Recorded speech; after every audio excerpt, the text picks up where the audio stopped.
go, Tucker. What are the metallic Archaea? Volcanic craters spewing sulfur. Water hot enough to boil your skin off. Ocean depths of 800 plus atmospheres. Wastelands radioactive enough to kill you where you stand. There are groups of organisms that survive despite. No. Because of living in such environments. I've heard about them. Extremo... something. Extremophiles.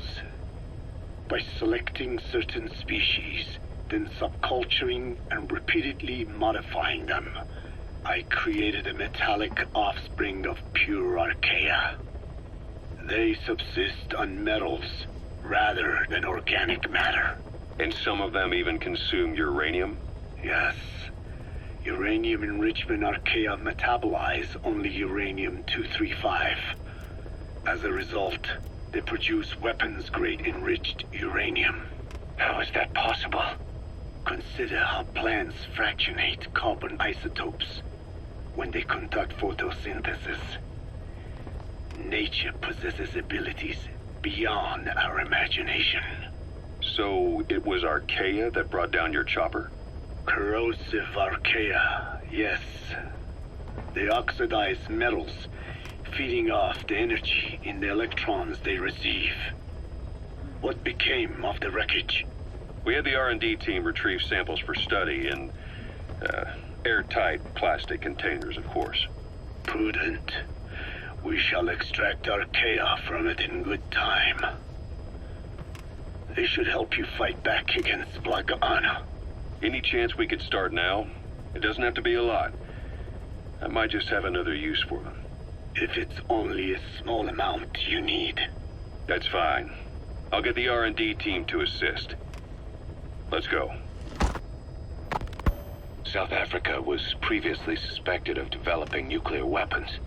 It already had a conspicuous presence at the UN because of apartheid and its armed expansionism. But when neighboring Angola and Mozambique became socialist countries in '74, South Africa felt hounded into a corner. So it accelerated its nuclear program to protect itself. 3 years later, the Soviets discovered a test facility, and 2 years after that, an American satellite observed a flash in the southern Indian Ocean. It said this was South Africa conducting a nuclear test with the help of a certain ally. Skullface used the situation in South Africa to get this ally to lend a hand. They both wanted nukes, so it was a mutually beneficial relationship. On the surface, anyway. I figure South Africa started getting serious about nuclear weapons production in '75. In '74, the government was still able to get by with bluffing that it had a nuclear arsenal. But the year after, word spread that an independent armed group in the Caribbean was crushed by Cypher for possessing a WMD. That's right, boss. What happened to you and your men was the reason South Africa decided to push ahead with nuclear development. A force independent of any country getting its hands on a nuke. That was a threat to the existence of countries everywhere. It wasn't just South Africa. Your presence pushed a lot of countries to get nukes. The world was scared of you. You were a threat to more than just the Cold War. If nations are gears in a machine, you had the power to smash them loose and watch the whole world grind to a halt. Emmerich uses externally powered legs of his own design. It's bionics technology, a product of the U.S. military's failed attempt to develop a powered exoskeleton. All the wearer has to do is apply a little force, and the actuators continue the movement in that direction. But his legs are unique. Instead of using a hydraulic mechanism, the actuators run off metallic Archaea. That increases the actuator's reaction speed and also enables him to lock and release the joints at will. The legs are a nifty little gadget, but they have two clear weaknesses. First, they're dependent on external power, maybe because he built them knowing he couldn't leave his lab. There's no internal battery. That's why they won't work if they aren't plugged in. Second, and this is more than just a weakness, The legs are directly connected to his bones. Could be to minimize signal loss and the orders output to the legs and the drive response from them. Either way, Emmerich has used bolts to attach load-bearing parts directly to his femurs, probably by mimicking surgical treatment for compound fractures and the like. But the end result is those legs and his body are fused together, and that appears to be how he's able to move them so precisely. But that also means that any shock to the legs would be delivered right to his bones by way of those bolts. The same is true if he encounters the corrosive metallic Archaea. If the corrosive Archaea ate into the exposed bolts, they'd reach the endoskeleton parts and eat through them too in the blink of an eye. The doctor's bones are full of holes to accommodate all the bolts. They're like sponges. If he were to lose the reinforcing parts, even the tiniest bit of force or weight would snap his bones. So when I dangled those corrosive metallic Archaea in front of him, he realized straight away what would happen. Life wouldn't be worth living if he lost those legs of his. I'd bet that is what the doctor fears the most. I just helped him imagine what it would be like. Thanks to that, I got the information we needed without either of us getting hurt. You know how he is. He's probably already over the shock.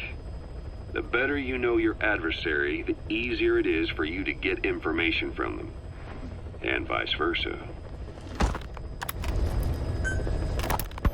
You said that the nuke Skullface was trying to spread around the world were equipped with a failsafe. Something that could shut them down at will. His will. Quite so. After all, he needed a guarantee that a buyer wouldn't simply turn the weapons back on him. So how can they be stopped? The criticality trigger, that is, the detonator, is a complete black box design. Any attempt to dismantle it causes it to melt in seconds, using the corroding Archaea.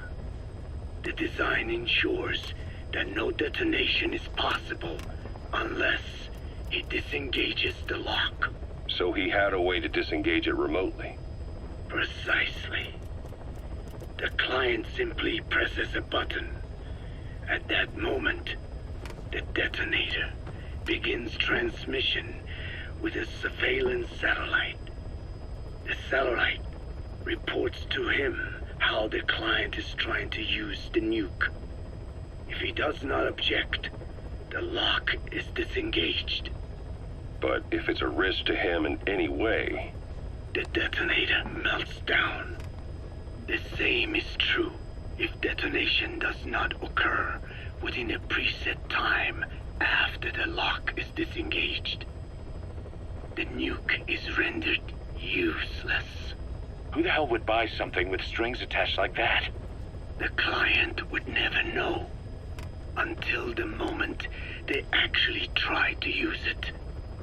Most likely, he would have explained the time delay as the detonators needing time to activate.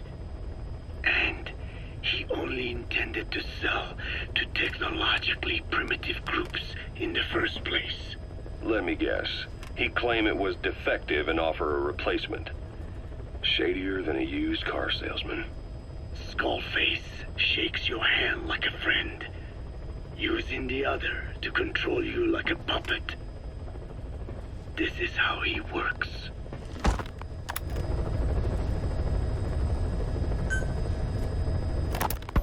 This is yellow cake that Cypher was having the PFs transport. Before we met you, the boss recovered it from a truck crossing the savannah. Are there metallic Archaea inside it? Yes, the Archaea metabolize uranium-235 to subsist. They must be stored inside yellow cake, or they cannot survive. So those biological traces we took for impurities were actually the real cargo. Of course, they are deactivated, so they do not trigger a sudden enrichment. They are like baker's yeast. Yet, they do gradually enrich the uranium as they feed. I imagine you detected weapons-grade traces. Yeah, we did. And the malachite that was loaded on the truck had traces of uranium in it too.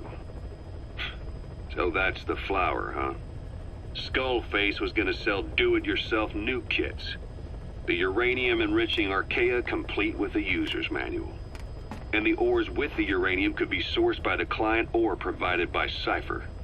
Even the trace amounts buried in common ores can be enriched to weapons-grade uranium by the metallic Archaea.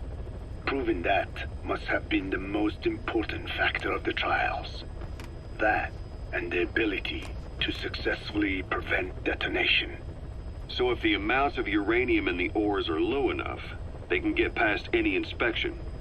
And you only need a tiny amount of the Archaea to act as the yeast. No great challenge to smuggle that either. The first step towards saturating the world with nukes. His plan. That was not my intention. My only goal in developing the metallic Archaea was to save the Dene. What made you think a tool for creating undetectable nuclear weapons would save your people? After 70 years, the Dene reclaimed the Navajo nation from which we were banished. We bore all the hardships of poverty. But we were proud to live off the land we called our own. But in the moment the atomic bomb was dropped on Hiroshima, everything changed. I don't get it. The nuclear arms race between the US and the Soviet Union began with the end of the Second World War. Suddenly, there was a massive demand for uranium. And it was our ill fortune that the ground beneath the Navajo Nation was rich with uranium ore. The Black Ana government set up mine after mine, and many of the Dene worked them, never informed of any danger. Every day, they went to work with no protection. The slag was simply piled out in the open. When rain fell, uranium traces left behind would seep out, and when the ground dried, it was blown about as dust. Land and water were contaminated, irradiated. Many of us became sick and died. That pain lives on to this day. I had no idea. Wanting more than anything to revive the land my forebears left to me, I was delighted upon discovering microbes that eat uranium. If they could be domesticated, I believed we could rid our land of uranium. Were you successful? No. The research called for funding on a colossal scale. But nobody was willing to invest with no prospect of a return.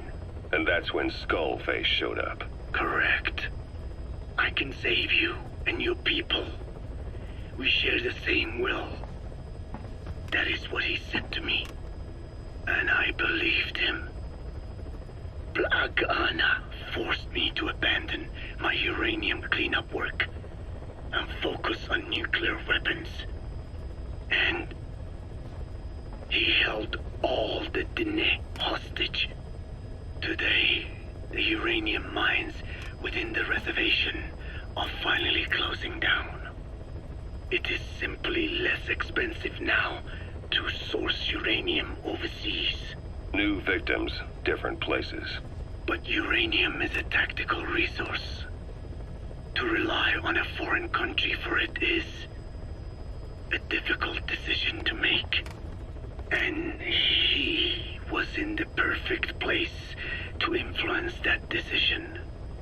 He could have condemned your people to the mines forever. The contamination comes not only from uranium. The fallout from the Nevada nuclear tests also settled on our lands. As if our fortune were not already bad enough, we are also downwinders. To save the Dene, I must complete my original research.